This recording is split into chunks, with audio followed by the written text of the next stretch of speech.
समूहातर्फे आभार मानते.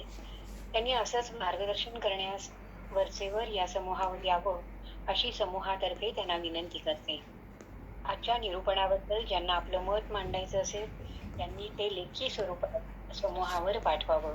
निरूपणानंतर प्रत्येकाने जय वीर समर्थ म्हणून समूहातून आपणहून बाहेर पडावे. रत्नाळीकर काका, आपण निरूपणास सुरुवात करावी. जय जय रघुवीर समर्थ.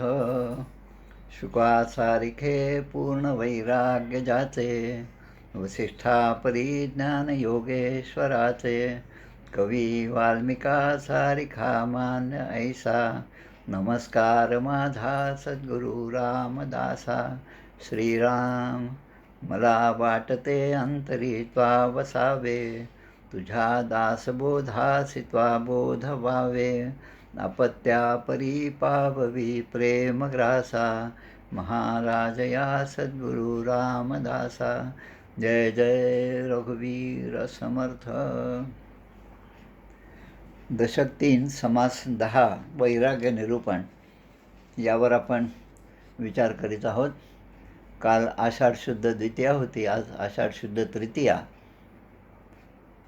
जगन्नाथ पुरीमध्ये असणाऱ्या रथोत्सवाचा काल दिवस होता. अनाथस्य जगन्नाथ नाथ स्वमेन संशयो, यस्य नाथो जगन्नाथ तस्य दुःखम कथम प्रभो. अनाथांचा नाथ असणाऱ्या जगन्नाथ, आणि याबद्दल मनामध्ये कुठल्याही शंका नसणारा भक्त जो आहे तो पैलतीरावर सहजपणे जातो. आणि यस्य नाथ हो जगन्नाथस, आणि ज्याचा नाथ अशा प्रकारे जगन्नाथ आहे, म्हणजे भगवंताच्या चरणी जे लागलेले आहेत, जे भक्त आहेत, जे भाविक आहेत आणि भक्त आहेत. भाविक आणि भक्त यांच्यामध्ये फरक आहे. ज्यांच्याजवळ भाव आहे ते भाविक आहेत. भाविक असणारा भक्तच असेल असं नाही, पण भाविक असेल तर तो हळूहळू भक्त होऊ शकतो आणि होतो. आणि एकदा तो भक्त झाला की मग या ठिकाणी जसं सांगितलं जगन्नाथाच्या बाबतीमध्ये, तस्य दुःखम कथम प्रभो. मग अशा जीवाला, अशा देहाला कथम प्रभो म्हणजे कुठून त्याला दुःख प्राप्त होणार आहे? कारण त्या दुःख प्राप्त होणारच नाही. कारण सुखाचे जे धाम, ज्याच्याजवळ सगळं सुख आहे, त्याच्याशी आपण एकरूपता साधली म्हणजे दुःख हे विषय जे आहे, दुःखाचा विषय जो आहे तो औषधासही त्या ठिकाणी उरणार नाही. तयास फावली नरदेह पेटी, केली ईश्वरेसेसाठी, ये रे अभाविके करंटी देह गेला. अभाविक जे आहेत ते करंटाप्रमाणे त्यांचा नरदेह वाया जाणार आहे. तैसा संसारासी आला, माया जाळी गुंडाळला, अंती एकलाची गेला हात झाडून. आपण पाहतो अनेक प्रकारे दुसऱ्यांचं मरण जे आहे ते कसं आहे ते पाहतो, ती क्षण आपण पाहतो, आणि त्यांच्यानंतर काय उरतं ते पण पाहतो. आणि पुढे पुढे काही दिवसानंतर त्यांची ओळखसुद्धा समाज विसरून जातो. जन पळभर म्हणती हाय हाय. हे जे आहेत अशा कविता ज्या आहेत, ज्या आपल्याला नेहमी लक्षात राहतात. त्याचं कारण असं, त्या कवितेचा आधार जो आहे तो कुठल्या तरी अशा आध्यात्मिक तत्वावर असणारं ते कविता झालेल्या असतात. आणि म्हणून पाठ न करतासुद्धा त्या कविता आपल्याला केव्हाही स्मरण त्याचं राहतं. याचं कारण हेच आहे की त्यांचा बेस जो आहे तो आध्यात्मिक आहे. एखाद्या सिनेमातलं गाणं हे सुद्धा अशा प्रकारचं असेल तर त्याचे बोलसुद्धा आपल्याला पाठ न करता आठवतात. तसं या ठिकाणी म्हणलं आहे की तैसा संसारासा आला, माया जाळे गुंडाळला, अंती एकलाच गेला हात झाडून. कित्येक लोकांच्या आपण जेव्हा बातम्या वाचतो तेव्हा आपण पाहतो त्यामध्ये सगळं लिहिलेलं असतं, त्यांच्याबद्दलचं पूर्ण काही लिहिलेलं असतं. आणि शेवटी मग त्यांचे मुलं वगैरे काय, आणि नंतर ते सगळं सोडून गेले. एवढी एक बातमी, एक पॅराग्राफ किंवा 2 पॅराग्राफची बातमी आली की नंतर त्या माणसाचं अस्तित्व या जगातून नष्ट होतं. काल आपण जसं पाहिलं तसं की इथे काळ कोणासाठीही थांबत नाही. आणि मग काळाला आठवण कोणाची राहते?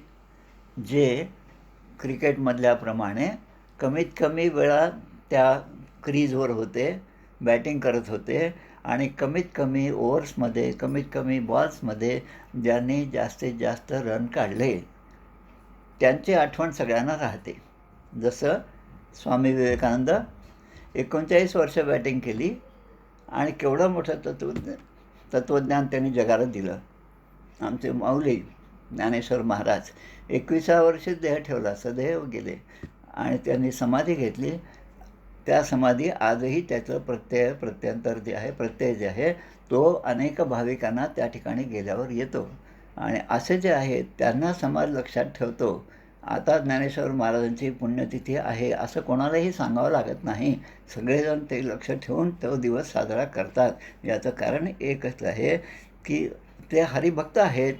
वैभवे कनिष्ठ का असेना परी तो ब्रह्मादिका वरिष्ठ, ब्रह्मादिकांपेक्षाही वरिष्ठ असं पद त्यांना प्राप्त झालेले आहे आणि त्यांनी धरून ईश्वराची कास केली संसाराची नैराश्य, तया भाविका जगदीश सबाह्य सांभाळी. आता या ठिकाणी ओवी येते. या नरदेहाची निसंगती बहुत पावले उत्तम गती, एके बापुडी यातायाती वरपडी झाली. एक ज्यांनी या ठिकाणी बहुत पावले उत्तम गती, चांगल्या मार्गाला गेले आणि दुसरे जे अनमार्गाला गेले ते यातायाती वरपडी झाली. त्यांना फक्त यातायात, जन्म आणि मरण, जन्म आणि मरण ह्या चक्रामध्येच ते अडकून राहिलेले आहेत. आणि म्हणून आता काल जसं मी म्हटलं की या अध्यायापासून, या समासापासून खऱ्या अर्थाने समर्थांचा बोध, दासबोधातील जो आहे तो आता सुरुवात झालेली आहे. काल आपण उदाहरण घेतलं होतं गीतेचं, अध्याय 2 आणि श्लोक 11. गतासूंश्च नानुशोचन्ति पंडितः. इथून भगवंताचा उपदेश सुरू झाला. तसा समर्थांचा उपदेश त्यांच्या शिष्यांना जो आहे तो या दशक 3 समास 10 पासून सुरू झालेला आहे. या नरदेहाचे निलाग वेगे, सार्थक करावे संत संगे, आणि नीच योनी दुःख मागे बहुत भोगिले. आत्तापर्यंत खूप दुःख भोगलं, पण आता तरी सावध व्हा. आता सावध होऊन या नरदेहाचे सार्थक करा, असा समर्थ आपल्याला या ठिकाणी उपदेश देत आहेत. एक समर्थांचीच एक अभंग आहे. शिरी आहे रामराज, औषधाचे कोण काज, जो जो प्रयत्न रामे विण, तो तो दुःखासी कारण. शंकराचे हळाहळ, जेणे केले सुशीतळ, आम्हा तोची तो रक्षिता, रामदासी नाही चिंता. समर्थांचा अभंग. रामदासी नाही चिंता. जो खरा रामदासी आहे त्याला कुठलीही चिंता करण्याची गरज नाही, कारण त्याचा रक्षण करता तोच राम आहे. आणि मग त्या रामाला सोडून जो जो प्रयत्न रामा विण, तो तो दुःखासी कारण. खूप छान असा अभंग आहे. आणि मग त्यासाठी काय आहे तर श्री आहे रामराज. रामरायाचा हस्त, वरद हस्त आपल्या मस्तकी असला, त्यांचा स्पर्श आपल्याला झालेला असला तर मग औषधाचे कोण काज. मग औषध घ्यायची काय गरज आहे. जेव्हा माझे रक्षण करते हे जर सगळ्या गोष्टींचा सांभाळ करत असतील तर मला इतर गोष्टींकडे लक्ष देण्याची गरज नाही. त्या आपोआप आपल्याला मिळतील. जसं लहान लेकरू आहे आणि त्या आईला आपण आपल्या घरी भोजनाला बोलवलेलं आहे, तेव्हा त्या आईला सांगावं लागत नाही की तुमच्या लेकराला सुद्धा घेऊन या. ते लेकरू जसं त्यांच्याबरोबर येतं तसं भगवंत जेव्हा येतात त्याच्याबरोबर काही गोष्टी बाय प्रॉडक्ट म्हटल्यासारख्या आपल्याला सहजपणे मिळतात. आणि ते सहजपणे मिळणाऱ्या गोष्टीमध्ये सुख आहे, समाधान आहे, चिरकाळ टिकणारं असं समाधान आहे. पण विषयातलं समाधान चिरकाळ टिकत नाही. हा सगळा अनुभव आता समर्थ आपल्याला एक एक गोष्टी सांगत आहेत. आणि म्हणून अजून एक श्रीमद भागवतामधला एक श्लोक आहे.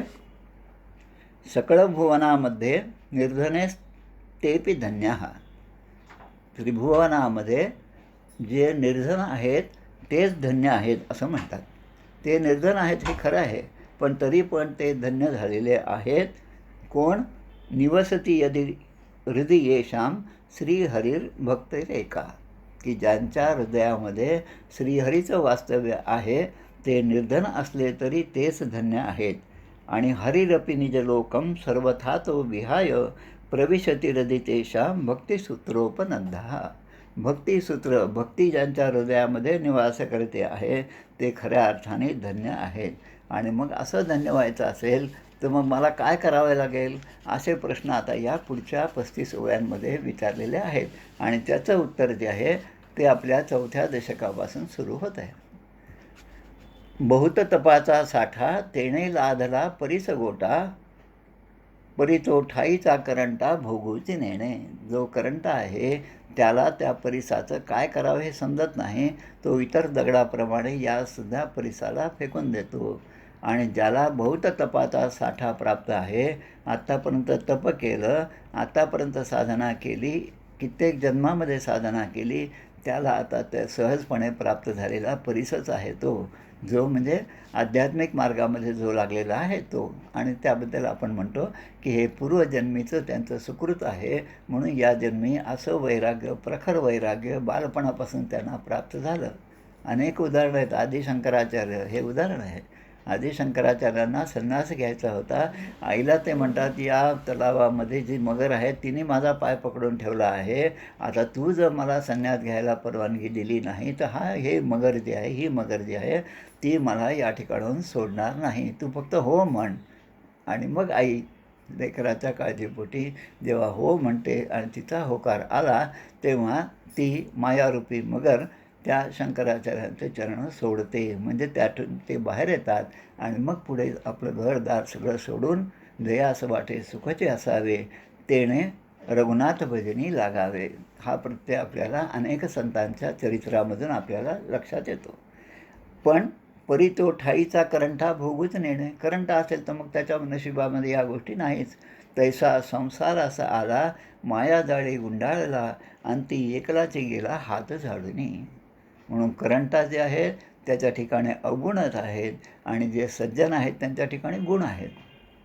परवाच्याच श्रीमद भागवताच्या एका अध्यायामध्ये एक चांगला श्लोक आला, स्कंद 4 आणि अध्याय 3, श्लोक आहे 17वा. त्यामध्ये 6 गुण दिलेले आहेत. विद्या, तप, धन, सुदृढ शरीर, तारुण्य आणि उच्च कुळ, हे 6 गुण दिलेले आहेत. आता हे गुण कोणासाठी? सज्जनांसाठी. आणि याच 6 गोष्टी या करंटासाठी अवगुणसुद्धा होतात.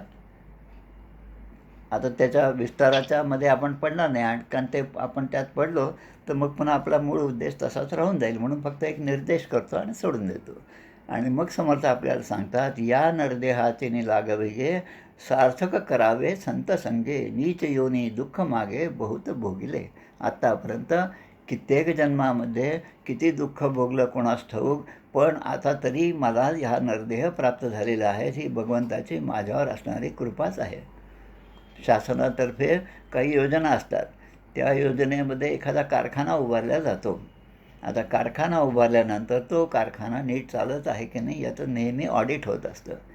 आता एवढे सगळे पैसे आपण घालवले आणि तो कारखाना उभा केला, आणि आता जर तो कारखाना नीट चालत नसेल तर तो कारखाना बंद करण्याचा निर्णय शासनाला घ्यावाच लागतो. कठोरपणे निर्णय घ्यावा लागतो. लोकांच्या हितासाठी निर्णय घ्यावा लागतो. आणि तो कारखाना केव्हाही एखाद्या क्षणी तो बंद होतो.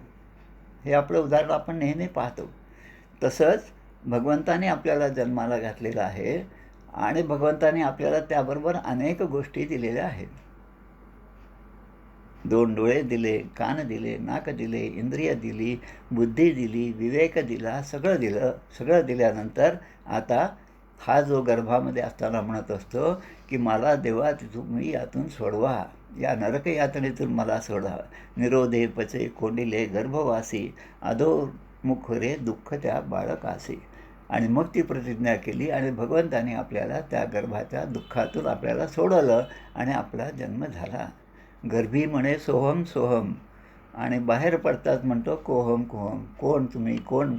म्हणजे अशी अवस्था या मायेमुळे माझी झाली आहे. म्हणून या मायेतून बाहेर पडण्याचा मार्ग मला सापडला पाहिजे. त्रिविधम नरकस्येदम द्वारम नाशम आत्मनः, काम क्रोधस्तथा लोभस, तस्मात एतत्त्रयम त्यजेत. गीतेमधला श्लोक आहे 16व्या अध्यायामधला. त्यामुळे हे 3 जे आहेत, काम, क्रोध आणि लोभ, यांचा त्याग माणसाने केला पाहिजे. कारण कोण समयो येईल कैसा, याचा न कळे की भरोसा.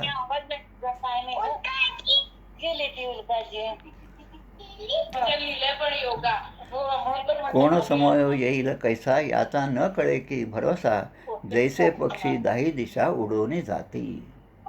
लक्षात घ्या. जेव्हा वैजू पुरोहित म्हणून त्यांनी आपला माईक बंद करावा.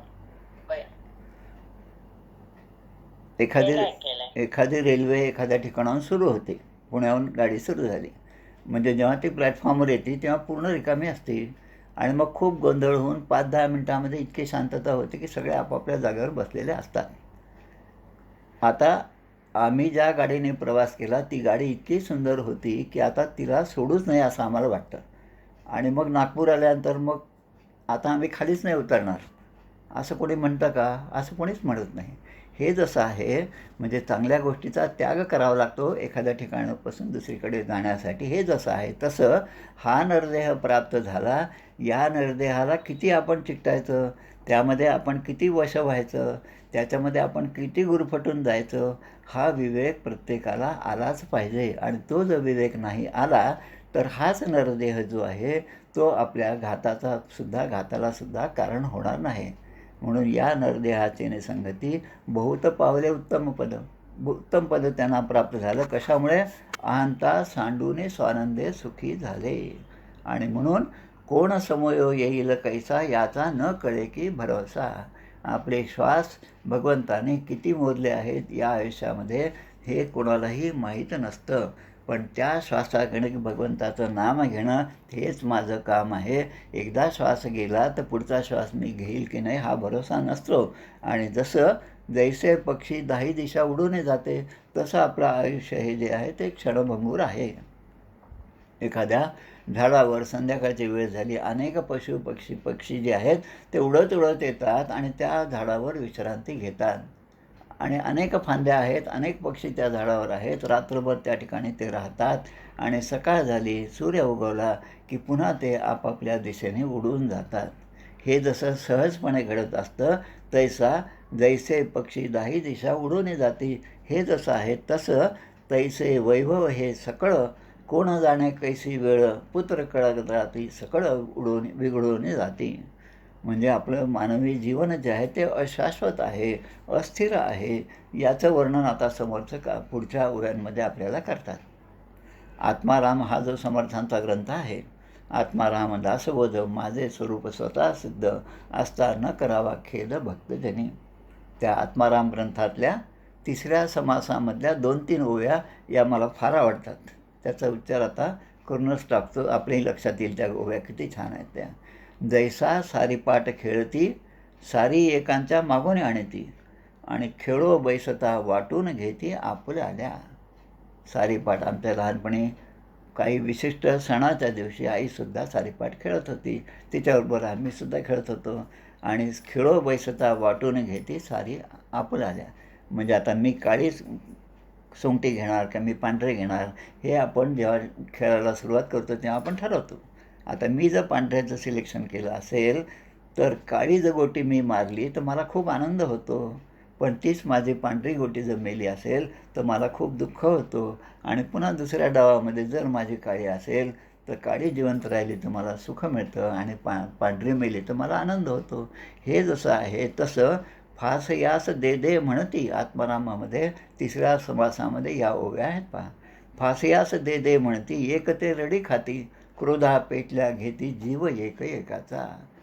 म्हणजे इतकं त्या खेळामध्ये रमून जातो की समोरचा माणूस माझा नातेवाईक आहे का कोण आहे हे आपण पाहत नाही. पण आपली गोटी मेली आणि त्यांनी ती अधर्माने मारली किंवा काहीतरी फसवून मारली तर आपल्याला इतकं दुःख होतं की त्या दुःखाच्या पोटी जीव एकाचा. म्हणजे एक दुसऱ्याचा जीव घ्यायलासुद्धा माणूस कमी करत नाही, आत्माराम ग्रंथामध्ये सांगितलं. आणि मग पुढे म्हणतात तैशा कन्या पुत्र नारी वाटून घेतल्या सारी अभिमान वाहती शिरी देहपांग प्रपंचाचा. म्हणून कन्या पुत्र आपले जेवढे काही नातेवाईक आहेत हे आपल्याला ते प्राप्त झाले, त्यांची संगत आपल्याला प्राप्त झाली. आता आपल्याला कोणाची संगत प्राप्त व्हावी आणि कोणाची होऊ नये हे सुद्धा आपल्या पूर्वकर्मानुसार ठरत असतं. पूर्वकर्मानुसार मुलगा चांगला निघेल की नाही हे सांगता येत नाही, पण पुत्रप्राप्तीचा आनंद प्रत्येक आईबापाला आहे. पुढे तोच मुलगा मागच्या जन्मीचं काहीतरी करण्यासाठी म्हणून या ठिकाणी जन्म झाला असेल तर कितीही संगत आपली आणि आपले संस्कार कितीही चांगले असले तरी त्या सगळ्या संस्काराला जुगारून देऊन तो आईबापाचं सुद्धा ऐकत नाही. आत्मदेव, धुंदुकारी, धुंदुली हे सगळे जे उदाहरणं श्रीमद भागवतातली आहेत ती याच पद्धतीने आहेत, यासाठी आहेत. आणि ते फळ फेकून दिलं, ते गाईने खाल्लं, त्या गाईच्या पोटी गोकर्णाचा जन्म झाला आणि तो गोकर्ण किती चांगला निघाला हे सुद्धा आपण जाणतो. तैसा या ठिकाणी जे सांगितलं आहे, तैसा कन्यापुत्र नारी वाटून घेतल्या सारी, अभिमान वाहती शिरी देहपांग प्रपंचाचा. मग समर्थ आपल्याला सांगतात, कर्मयोगे सकळ मिळाली एके स्थळी जन्मास आली, ते तुवा आपुली मानिली कैसी रे पडत मूर्खा.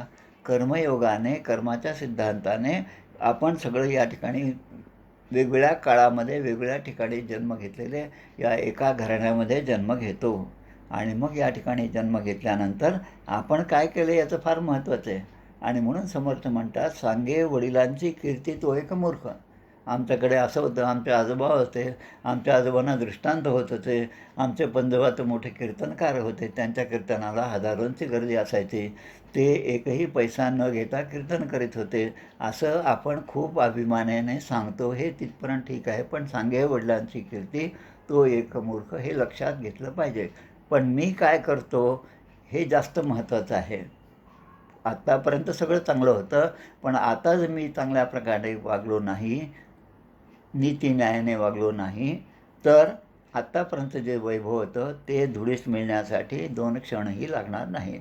कर्मयोगे सकळ मिळाली एके स्थळी जन्मास आली, ते तुवा आपुली मानिली कैसे रे पडत मूर्ख. जसं आता एखादं नाटक आहे, सिनेमा आहे, अनेक नटनट्या त्यामध्ये काम करतात, टी व्हीवर सुद्धा आपण कितीतरी सिरियल पाहतो. यामध्ये काम करणारे जी माणसं आहेत त्यांच्याकडे जेव्हा आपण सिरियल सुरुवातीला आपण जे पाहायला सुरुवात करतो तेव्हा आपण म्हणतो, अरे हा कुठल्या ह्याच्यामध्ये होता, कुठल्या सिरियलमध्ये होता, कुठे होता, आणि मग तिकडचं तो चांगला होता आणि इथे असं वाईट काम कसं काय करत आहे, असं ते आपण ती सगळी माणसं एकत्र येतात. कोणी कोणाचे बाप होतो, कोणी कोणाची मुलगी होती, कोणी कोणाचा नवरा होतो, आणि प्रत्यक्षामध्ये त्यांचं कुठलंही नातं नसतं. ते सिरियल चालू असेपर्यंत, तो सिनेमा पाहीपर्यंत ते नातं प्रत्येकजण इतक्या चांगल्या प्रकारे निभवतो की त्याला पाहिल्याबरोबर मनामध्ये आपल्याला संताप प्राप्त होतो आणि दुसऱ्याला पाहिल्याबरोबर त्याच्याबद्दलचं प्रेम आणि कीव आपल्या मनामध्ये निर्माण होती. हे त्यांच्या त्या अभिनयाचं कौशल्य आहे आणि म्हणून असे भाव प्रेक्षकांच्या मनामध्ये निर्माण होतात. पण त्यांच्या दृष्टीने जर आपण विचार केला तर त्यांच्या दृष्टीने हे काहीच नाही, कारण हे सगळं नाटकच आहे. जसं आता एक उदाहरण म्हणजे ललिता पवार यांचं नाव जरी घेतलं तरी अगदी भांडकुदळ बाई डोळ्यासमोर येते, ती मंथरा झालेली असते, हे सुद्धा आपल्या लक्षात येतं. आणि परवाच गेलेल्या आपल्या सुलोचनाताई लाटकर यांच्याबद्दल म्हटलं तर एक प्रकारचं प्रेमळ स्वभाव जो आहे तो आपल्यासमोर येतो. आणि काही जे असतात ते त्यांचं सगळे रोलच असे असतात की सगळे रडण्याचंच कामं असतात, पण खऱ्या अर्थाने जीवनामध्ये हे त्यांचं सगळं नाटक असतं, मुळामध्ये ते वेगळेच असतात. आणि त्यामुळे रजोगुण, तमोगुण आणि सत्वगुण याबद्दल सांगितलेलं आहे. आणि आमचे सुनीलदादा चिंचोळकर नेहमी हे वाक्य म्हणायचे की सत्वगुण हा माणसाचा स्थायी भाव असावा, रजोगुणाचा आविर्भाव असावा. जेव्हा गरज पडेल तेव्हा माझ्या हाताखाली काम करणाऱ्या सगळ्या लोकांना मला रागवता आलं पाहिजे. मी सत्वगुणी नेहमीच असून चालणार नाही, ते कार्यालय, ते ऑफिस, ते व्यवस्थितपणे चालणार नाही. म्हणून रजोगुणाचा आविर्भावसुद्धा असला पाहिजे आणि तमोगुणाचा मात्र सर्वदा अभाव असला पाहिजे. रजोगुणे पुनरावृत्ती आणि तमोगुणे अधोगती पावती प्राणी, असं सांगितलं. आणि म्हणून आता पुढच्या याच्यात सांगतात की एवढं तर सगळं आपल्याकडे स्पष्ट आहे, तरी पण माणूस का चुकतो? जो अन्न देतो उदरासी, शरीर विकावे लागे त्यासी, मा जेणे घातली जन्मासी, त्यासी कैसे विसरावे. ज्याने आपल्याला पोटापाण्याचा धंदा दिला, नोकरी दिली, ज्या शिक्षणामुळे आपण आत्तापर्यंत इतकं नोकरी केली आणि निवृत्त झाल्यावर पेन्शन घेत आहोत, तर त्या सगळ्यांच्याबद्दल आपल्याला ज्यांनी ज्यांनी शिक्षण दिलं, अगदी शाळेतल्या बालवर्गापासून सुद्धा ज्यांनी मला शिकवलं, बाराखडी शिकवली, त्यांचं स्मरण मला सतत केलं पाहिजे. हे जसं आहे तसं ज्या भगवंताने मला या ठिकाणी जन्माला घातलं आणि त्यामध्ये सुद्धा या भारतवर्षामध्ये माझा जन्म झाला, आणि तसेच भारतामध्ये जन्म घेणारे सगळे 140 कोटी आहेत, पण प्रत्येकच सन्मार्गाला लागले हे सुद्धा सांगता येत नाही. पण योगायोगाने, पूर्वसुकृताने मला जर सन्मार्ग प्राप्त झाला तर ती सुद्धा भगवंताची माझ्यावर कृपाच आहे. आणि मग संसारामध्ये असल्यानंतर मला सगळं वैभव प्राप्त झालं, तेव्हा आमचे ब्रह्मचैतन्य गोंदवलेकर महाराज म्हणतात की जोपर्यंत आपलं घर, आपली मुलं बाळं सन्मानाने जगतील एवढा पैसा माणसाजवळ असला तर तो श्रीमंत समजावा. पण त्यापेक्षा जास्त पैसा आपल्याला मिळत गेला तर समजावं की भगवंत आता आपली परीक्षा पाहत आहे. एवढं सगळं वैभव दिल्यानंतरसुद्धा हा जमिनीवरच राहतो का हवेत उडतो हे भगवंत पाहत असतात. आणि म्हणून यालाच योग आणि क्षेम असं दोन्ही म्हटलेलं आहे. पण ज्या देवाने जन्म दिला, हा नरदेह दिला, पुण्याईने भारतामध्ये जन्म मिळाला आणि सन्मार्ग मला प्राप्त झाला, तर या नरदेहाचं सार्थक करणं हेच माझं आद्य कर्तव्य आहे. आणि ते करत असताना जे वैभव आहे ते मला सहजपणे प्राप्त होणार आहे, कारण भगवंत ते आपल्याला देणारच आहे. आणि म्हणून या ठिकाणी जे अजून 2 श्लोक फार चांगल्या ठिकाणी आहे की त्या भगवंताला विसरून कसं चालेल, की ज्यांनी आपण झोपतो आणि सकाळी उठल्यानंतर जेव्हा आपला पुन्हा श्वास चालू असतो तेव्हा आपल्या त्या झोपेमध्ये सुद्धा आपला श्वास येण्याची आणि जाण्याची व्यवस्था ज्या भगवंताने केली त्या भगवंताचे आभार आपण मानलेच पाहिजे. कराग्रे वसते लक्ष्मी, करमध्ये सरस्वती, करमूलेत गोविंद, प्रभाते करदर्शनम, असं म्हणून आपला दिवस सुरू झाला पाहिजे. आणि दिवसभरातले आपले कर्म जे आहेत, जे काही कृत्य असेल, जे काही आपल्या वाटेला आलेलं विहित कर्म जे आहे ते करीत असताना मी धर्माच्या मार्गाने आहे का अधर्माच्या मार्गाने आहे हे आपण सदैव तपासून घेतलं पाहिजे. कारण त्या भगवंताचीच सत्ता या ठिकाणी आहे, तोच सगळं करता आहे आणि त्याच्यामुळे सगळ्या गोष्टी घडत असतात.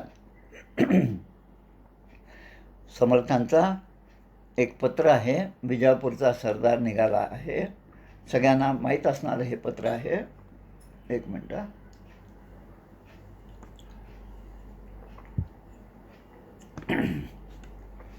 या पत्रातील प्रत्येक अध्याक्षर जर घेतलं तर हा विजापूरचा सरदार निघाला आहे हा संदेश मिळतो.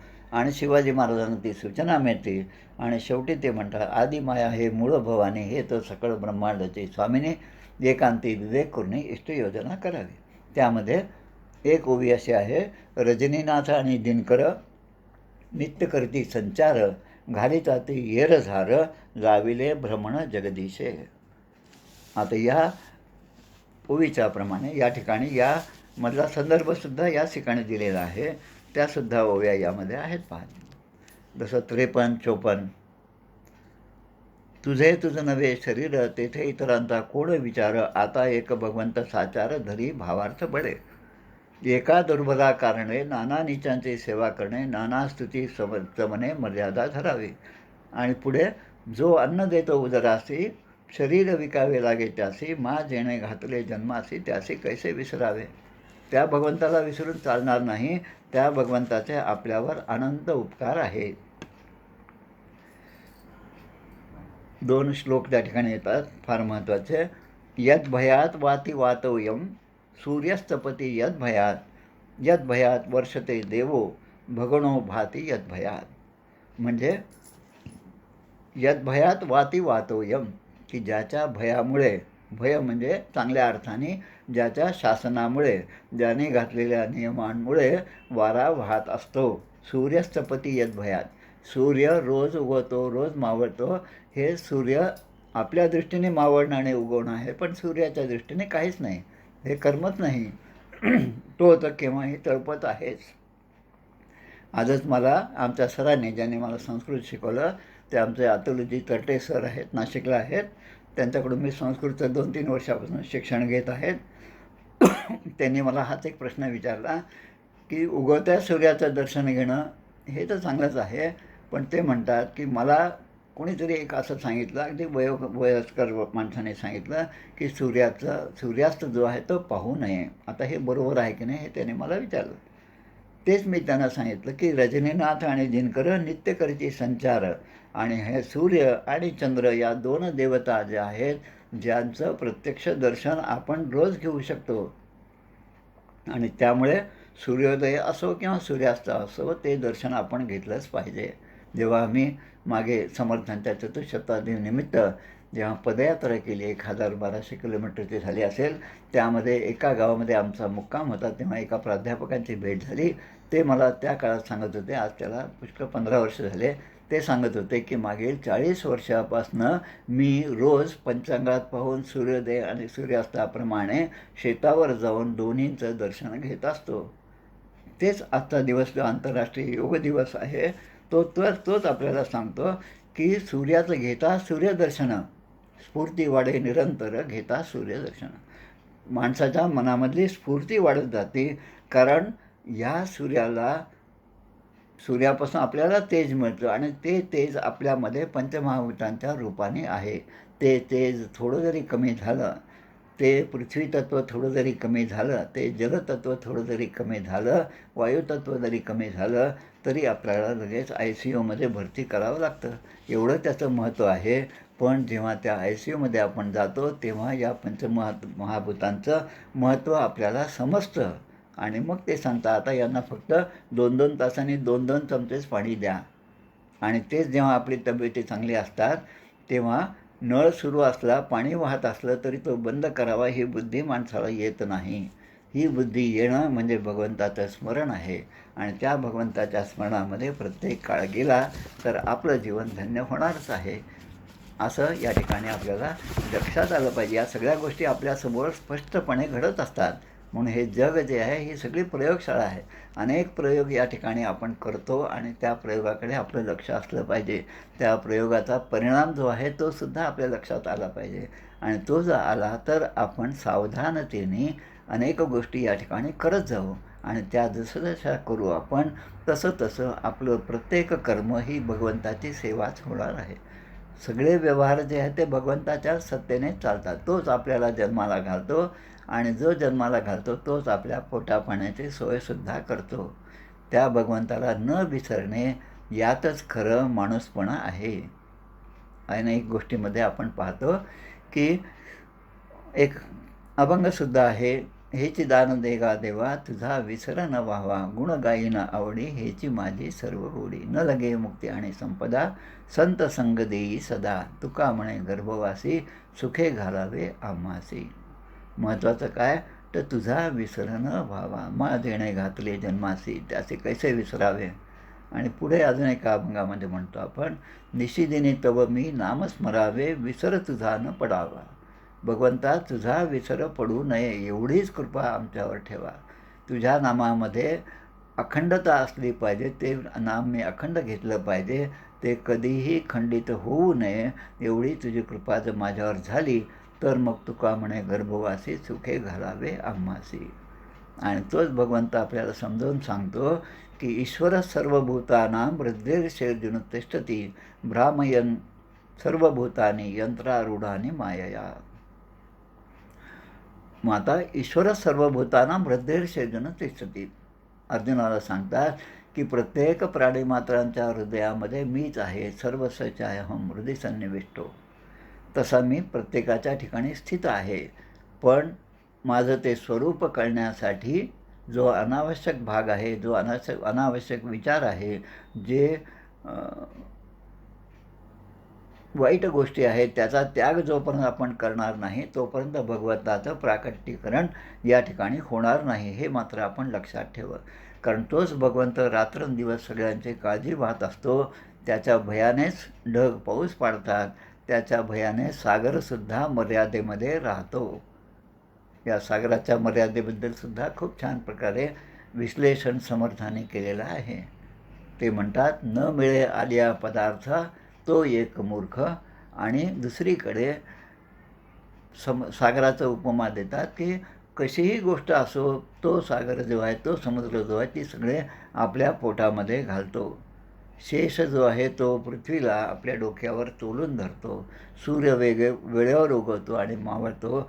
मग एवढं सगळं जे शासन ज्याचं आहे त्या भगवंताला विसरून आपल्याला कसं चालेल. म्हणजे आता जे आपण काल बोललो आणि आज सांगत आहोत की ह्या अध्यायापासून खऱ्या अर्थाने समर्थांचा उपदेश सुरू झालेला आहे. ऐसा सर्वात्मा श्रीराम, सांडून धरिती विषय काम, ते प्राणी दुरात्मे अद्दम केले पावती. म्हणजे ऐसा सर्वात्मा श्रीराम म्हणजे अशा भगवंताला सोडून सांडवणे धरिती विषय कामं असे जे आहेत त्यांना मात्र दुःखच पदरी येणार आहेत. आणि म्हणून एका प्रत्यय विवरण नावाच्या समासामध्ये या श्रीग्रंथराजामध्ये समर्थ म्हणतात, सर्व सांडवून शोधा मजला ऐसे देवचे बोलिला, लोकी शब्द अमान्य केला भगवंताचा. भगवंताने सांगितलं की सगळं सोडा, सर्व धर्मांतरी परित्यज्य मामेकम शरणम व्रज. सगळे धर्म जे आहेत ते सगळे सोडा, पण माझ्या आश्रयाला या, मला शरण या सर्व भावाने, ऐसे देवचे बोलिला, आणि लोकी शब्द अमान्य केला भगवंताचा. मग हा माझा शब्द अमान्य केला म्हणून परिणाम काय झाला की जीव नाना दुःख भोगत असतो. म्हणून नाना दुःखे भोगिती, सर्व काळ कष्टी होती, मनी सुखची इच्छिती परिते कैचे. सुखाची इच्छा करतो आपण, पण ते आपल्याला प्राप्त होईल याचा भरोसा नसतो. आणि म्हणून शहाण्याने ऐसे न करावे, सुख होय तेचे करावे, देवासे धुंडीत जावे ब्रह्मांडा परते. तो देव कुठे आहे, त्याची आणि माझी भेट कशी होईल, त्याची माझ्यावर कृपा कशी. थोडंसं ऑडिओ बंद करा ज्यांचा चालू असेल त्यांचा. म्हटलं ना इथे नको येऊ. विषयजनित जे जे सुख, 65व्या ओळीत म्हणतात, विषयजनित जे जे सुख तेथेचे होते परमदुःख, पूर्वी गोड अंती शोक नेमस्त आहे. खूप छान ओव्या आहेत पा. आणि पुढच्या ओळीत म्हणतात, गळ गिळता सुख वाटे, ओढून घेता घसा फाटे, का ते बापडे मृग आपटे, चारा घेऊन पळता. लहानपणी साखरेचा डब्बा उघडला की 1 चमचा साखर तोंडात टाकायची, पण समाधान होत नाही म्हणून 2-3 चमचे तोंडात टाकायचे आणि त्याचा आनंद घ्यायचा.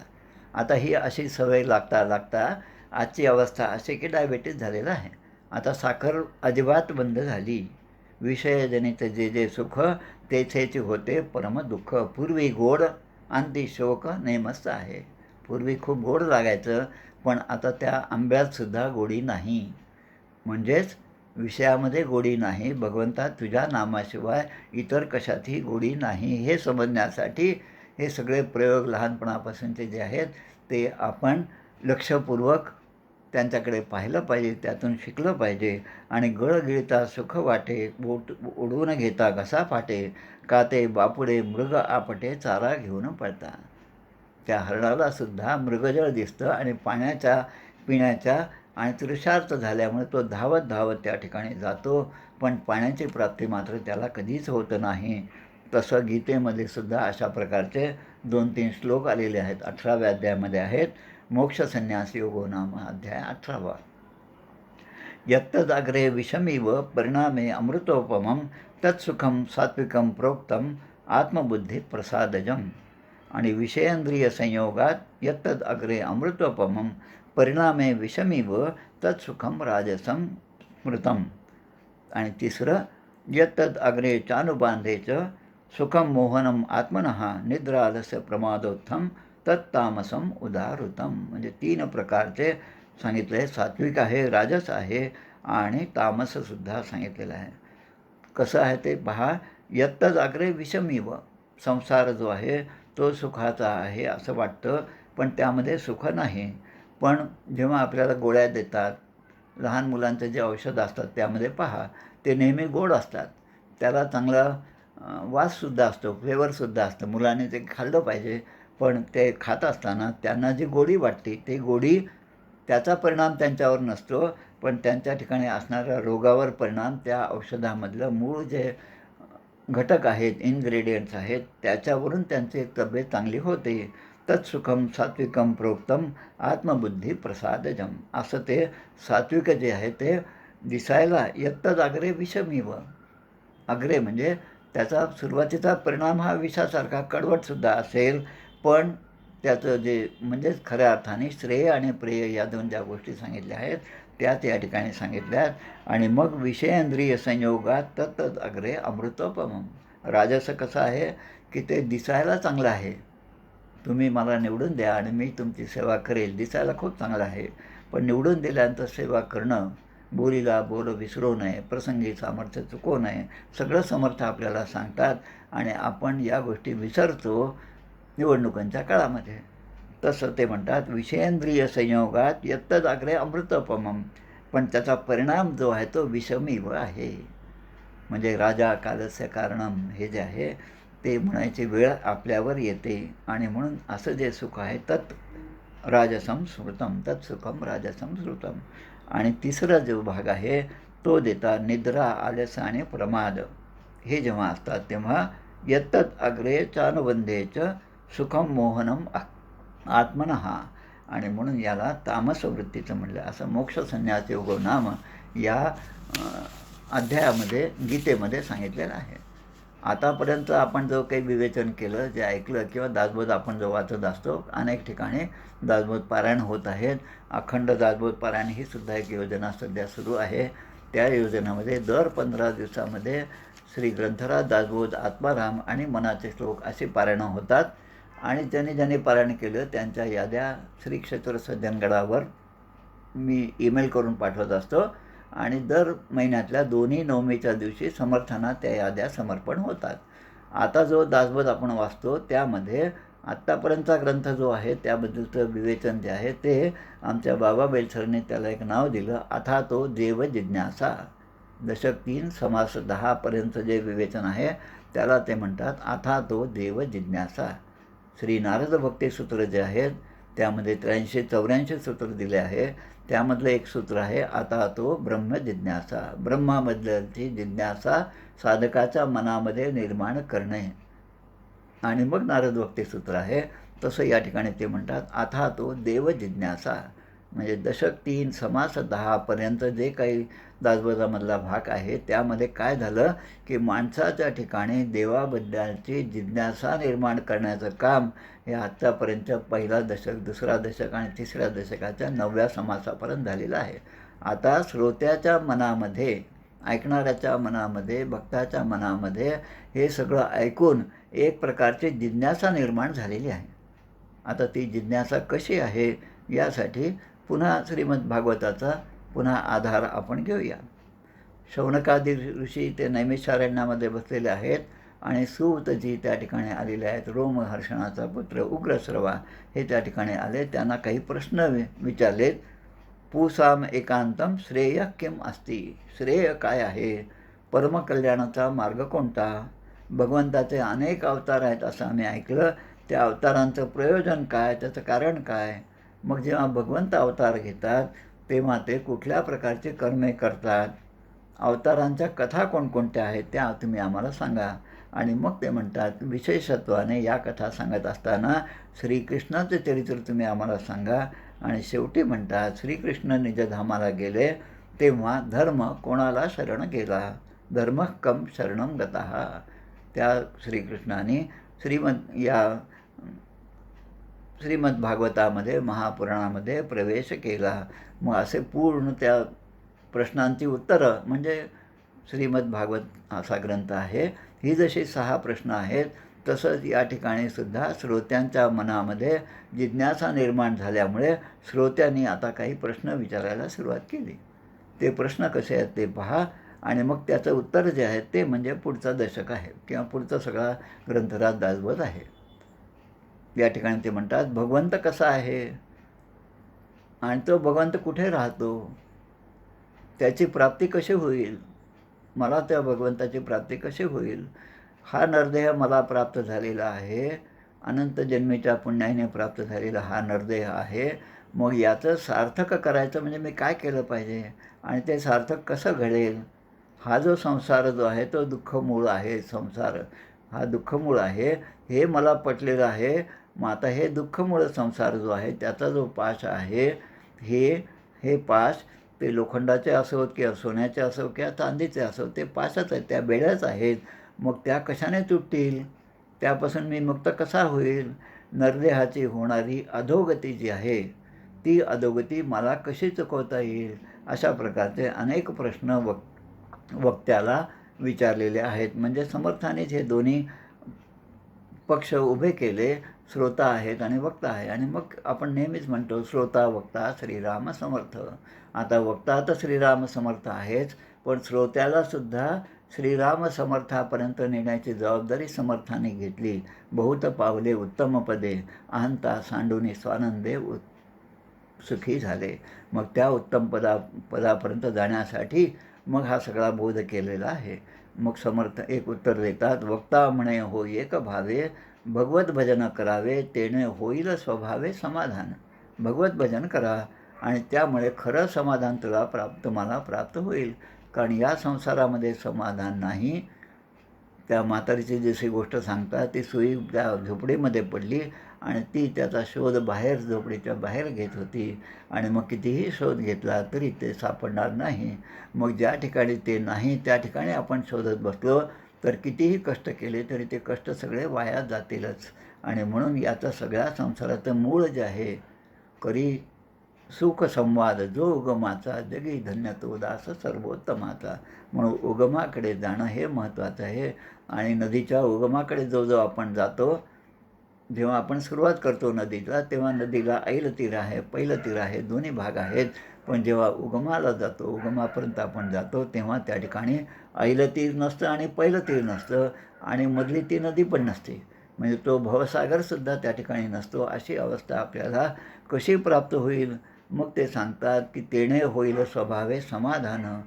मग प्रश्न येतो की कैसे करावे भगवत भजन, कोठे ठेवावे मन, भगवत भजनाचे लक्षण आम्हाला सांगा. ऐसा म्लानवदने बोले, धरिले सुदृढ पाऊले, कंठ सद्गदित गळाले, अश्रुपात दुःखे. भक्ताच्या ठिकाणी आता कंठ सद्गदित झाला. आता त्याला काय विचारावं आणि कसं बोलावं हे सुद्धा समजत नाही. डोळ्यामध्ये अश्रू आलेले आहेत. आता लक्षात आलं की आता खरी जिज्ञासा याच्या ठिकाणी निर्माण झालेली आहे. संत जे आहेत ते जिज्ञासा जागृत करतात आणि जो हा प्रश्न विचारतो त्या प्रश्नातून ते असा अर्थ घेतात, आता याची जिज्ञासा खऱ्या अर्थाने आहे. हा नुसतं विचारायचं म्हणून प्रश्न विचारत नाही आणि मग ते स्वतःहून बोलतात. श्रीमद भगवद्गीतेमध्ये सुद्धा अनेक ठिकाणी अर्जुनाचे प्रश्न आहेत आणि मग भगवंतांनी उत्तर द्यायला सुरुवात केली. पण अनेक अध्यायाच्या सुरुवातीलाच श्री भगवानुवाच आहे. म्हणजे अर्जुनाने न विचारतासुद्धा भगवंतांनी उपदेश द्यायला सुरुवात केली. याचं एकच कारण आहे, देखोनी शिष्याची अनन्यता, भावे ओळला सद्गुरू दाता, स्वानंद तुंबळेल आता पुढिले समासी. अशा पद्धतीने समर्थाने या समासाचा समारोप केलेला आहे आणि आता पुढच्या दशकाकडे ते आपल्याला घेऊन जातात. पुढचा दशक म्हणजे चौथा दशक, नवविधा भक्तीचा दशक आहे आणि मग पुढचा सगळा पूर्ण ग्रंथराज जो आहे तो उकलून समर्थाने आपल्यापुढे ठेवलेला आहे. अशा रीतीने या पूर्ण समासाचं विवेचन आपण या 2 दिवसामध्ये केलं. जे चांगलं असेल ते सगळं सद्गुरूंचं आहे. बाकीचं जे काही चुकलं असेल तर ते सोडून द्यावं. जय जय रघुवीर समर्थ. श्रीराम जय राम, जय जय राम. जय जय रघुवीर समर्थ. जय जय जय रघुवीर समर्थ.